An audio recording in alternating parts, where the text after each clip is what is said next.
पशुपति कुमार पारस की पार्टी राष्ट्रीय लोजपा के 5 उन सीटों की चर्चा करेंगे जहां पर उनकी पार्टी मजबूती के साथ चुनावी तैयारी कर रही है।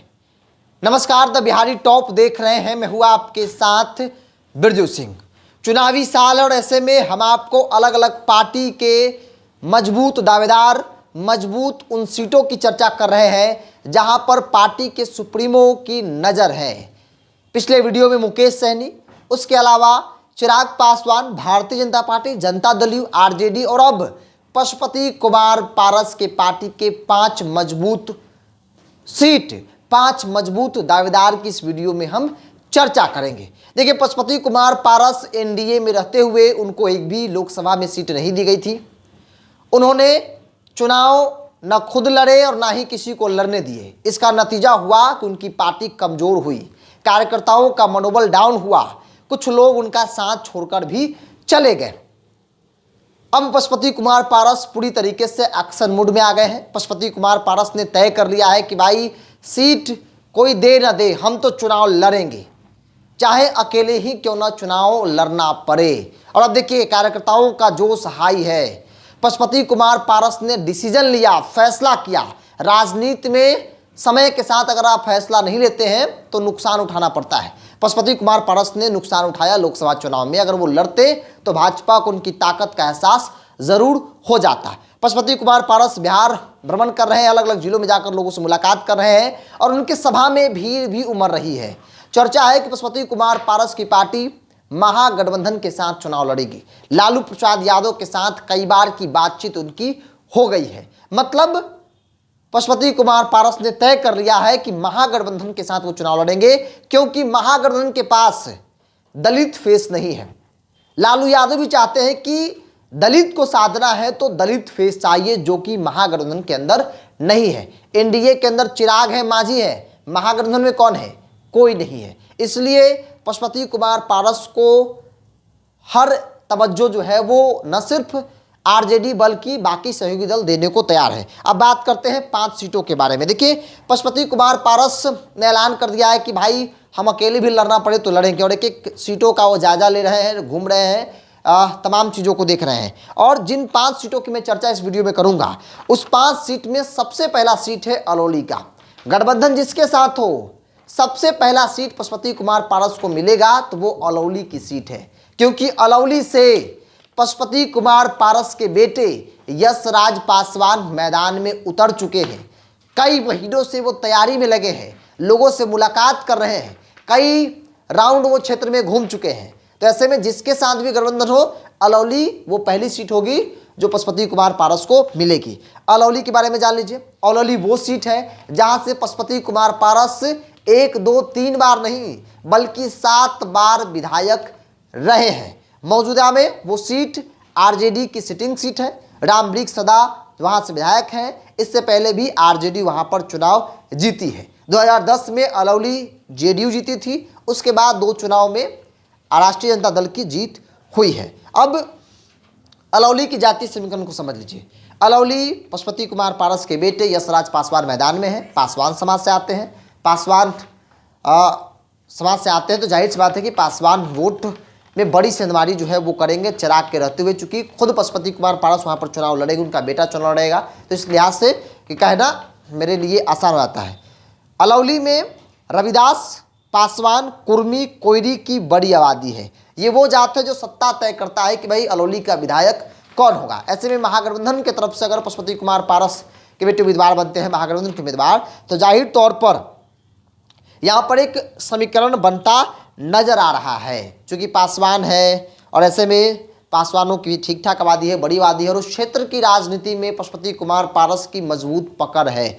बड़े चेहरे हैं, कई बार वहाँ से विधायक रहे हैं, वहाँ के लोगों के साथ रिश्ता नाता, जिसका फायदा उनको चुनाव में हो सकता है। दूसरी सीट की बात कर रहे हैं। दूसरी सीट है लखीसराय, जहाँ से मौजूदा उप मुख्यमंत्री, दूसरे नंबर के उप मुख्यमंत्री विजय कुमार सिन्हा विधायक हैं।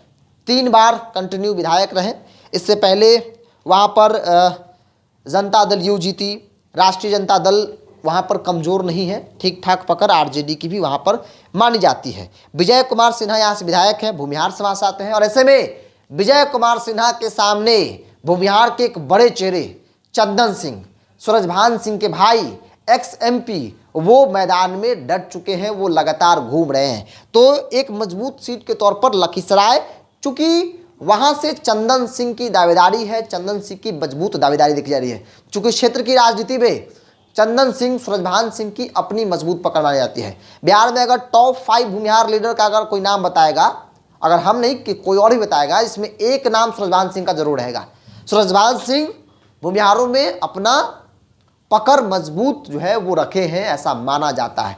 जहां भी गए भूमिहारों ने उनको अपना नेता माना है, उन्हें लोग प्यार से दादा कहते हैं। तो चंदन सिंह, सूरजभान सिंह के जो भाई हैं वो लखीसराय सीट से मैदान में उतर सकते हैं। पशुपति कुमार पारस की पार्टी के मजबूत दावेदारी जो है वो लखीसराय सीट पर है। अब लखीसराय के जातीय समीकरण समझ लीजिए, यहाँ पर यादव का दबदबा माना जाता है। इसके अलावा पासवान, मुस्लिम, कुर्मी और भूमिहार भी निर्णायक आबादी में है। ऐसे में भूमिहार वर्सेस भूमिहार की लड़ाई जो है वो लखीसराय सीट पर हो सकती है। तो 2 सीटों का हमने जिक्र कर लिया। अब तीसरा सीट हम बात कर लेते हैं माझी सीट की, छपरा माझी, जहां से मौजूदा विधायक है सीपीआईएम के सत्येंद्र यादव। इससे पहले 2015 में विजय शंकर दुबे कांग्रेस के टिकट पर मैदान में उतरे थे, चुनाव जीते थे, तब जब नीतीश कुमार यानी जेडीयू महागठबंधन का हिस्सा थी। और 2015 में केशव सिंह एलजेपी के टिकट पर एनडीए के उम्मीदवार थे। केशव सिंह, चूंकि उस वक्त एनडीए का गठजोड़ बहुत मजबूत नहीं था जातीय आधार पर, चूंकि लालू और नीतीश की गोलबंदी थी और लालू नीतीश को गोलबंदी के सामने गठबंधन मजबूत नहीं हो सकता है महागठबंधन का। राजनीतिक तौर पर बिहार में इन लोगों का अपना एक दबदबा है। तो केशव सिंह यहाँ पर चूंकि पार्टी में बड़ी जिम्मेदारी संभाल रहे हैं, पार्टी के राजपूत फेस हैं, पशुपति कुमार पारस के विपरीत समय में उनका साथ दे रहे हैं। तो ऐसे में पशुपति कुमार पारस भी चाहते हैं कि जो मेरे विपरीत समय में रहा है उनको हम भी आगे लेकर चले, उनको मौका दे। तो माझी सीट पर पशुपति कुमार पारस की दावेदारी है। चूंकि यहाँ से केशव सिंह यही के हैं और यहाँ से चुनाव भी वो लड़े हैं 2015 में, 20,000 से अधिक वोट आया था। तब जब एनडीए में लोजपा और भारतीय जनता पार्टी का गठजोड़ था, तो गठबंधन बहुत मजबूत नहीं था, बावजूद भी केशव सिंह 20,000 से अधिक वोट उस वक्त लाए थे। यहाँ का जातीय समीकरण कहता है कि यहाँ पर राजपूत और यादवों का दबदबा है। इसके अलावा ब्राह्मण निर्णायक भूमिका निभाते हैं। अब राजपूत समाज से केशव सिंह आते हैं, वहाँ के जो मौजूदा विधायक हैं सीपीआईएम के सत्येंद्र यादव, वो यादव समाज से आते हैं और दोनों कास्ट का अपना एक दबदबा है, चूंकि बड़ा वोट बैंक वहाँ पर माना जाता है। और इस लिहाज से कहा जा रहा है कि केशव सिंह राजपूत समाज से आते हैं, तो ऐसे में अगर गठबंधन का प्रत्याशी बनते हैं तो राजपूत वोट बैंक में सीधी सिंधमारी कर सकते हैं, चूंकि वहाँ पर उनकी पकड़ मानी जाती है और यादव महागठबंधन का कैडर माना जाता है। तो एक लिहाज से एक नया समीकरण बन रहा है और आरजेडी इस बार सोच रही है कि ज़्यादातर सीटों पर एक नए समीकरण के साथ चुनाव लड़ा जाए। जहां पर मेरा मुस्लिम यादव वोट बैंक है वहां पे एक नया समीकरण देखा जाए, ताकि मुस्लिम यादव तो मेरा है ही, एनडीए के वोट बैंक में कैसे सिंधमारी किया जाए। इस लिहाज से इस रणनीति पर महागठबंधन के अंदर चर्चा जो है वो खूब हो रही है। तो केशव सिंह, हालांकि केशव सिंह को लेकर एक और चर्चा है कि वो अगर उन्हें माझी नहीं मिलता है तो वो छपरा भी ऑप्शन में रखे हैं, क्योंकि उस क्षेत्र की राजनीति में वो नोन चेहरे हैं, वहाँ पर वो हमेशा से रहे हैं। तो ऐसे में उनके लिए क्या छपरा क्या माझी दोनों बराबर है। तो केशव सिंह की तैयारी माझी और छपरा दोनों सीटों से है, दोनों सीटों पर उनकी नज़र है। इस लिस्ट में चौथा नाम प्रिंस राज पासवान का है। समस्तीपुर के एक्स एमपी, पशुपति कुमार पारस के भतीजे, रामचंद्र पासवान के बेटे और पार्टी के प्रदेश अध्यक्ष प्रिंस राज पासवान कुशेश्वर स्थान सीट से दावेदारी कर चुके हैं। ये अंदर की बात है, उन्होंने तय कर लिया है कि भाई कुशेश्वर स्थान सीट से जो है वो चुनाव लड़ेंगे। कुशेश्वर स्थान से अमन भूषण हजारी विधायक हैं जनता दल यू के, और इस यहाँ से इनके पिता शशि भूषण हजारी विधायक हुआ करते थे। 2020 में शशि भूषण हजारी जो है वो चुनाव जीते थे, जेडीयू की टिकट पर एनडीए के उम्मीदवार थे और चुनाव जीत गए थे। उससे पहले भी वहाँ से विधायक थे और उसके बाद उनकी मृत्यु हो गई, जिसके बाद उपचुनाव हुआ और उपचुनाव में जनता दल यू ने अमन भूषण हजारी को मैदान में उतारा। अमन भूषण हजारी चुनाव जीत गए। हालांकि वहाँ पर एलजेपी भी चुनाव लड़ी थी, क्योंकि जहाँ जहाँ जदयू लड़ी वहाँ एलजेपी जो है न सिर्फ 2020 बल्कि बाई इलेक्शन भी, उसके बाद वाला बाई इलेक्शन जो है वो लड़ी थी। तो यहाँ पर एलजेपी की दावेदारी शुरू से रही है। चूँकि 2010 में रामचंद्र पासवान, प्रिंस राज के पिता, यहाँ से चुनाव भी लड़े थे और ठीक ठाक इनको जो है वोट आया था। अब यहाँ पर बात कर लेते हैं जातीय समीकरण की। तो कुशेश्वर स्थान का जातीय समीकरण कहता है कि मुस्लिम, यादव, ब्राह्मण की यहाँ पर बड़ी आबादी है, हालांकि यह रिजर्व सीट है।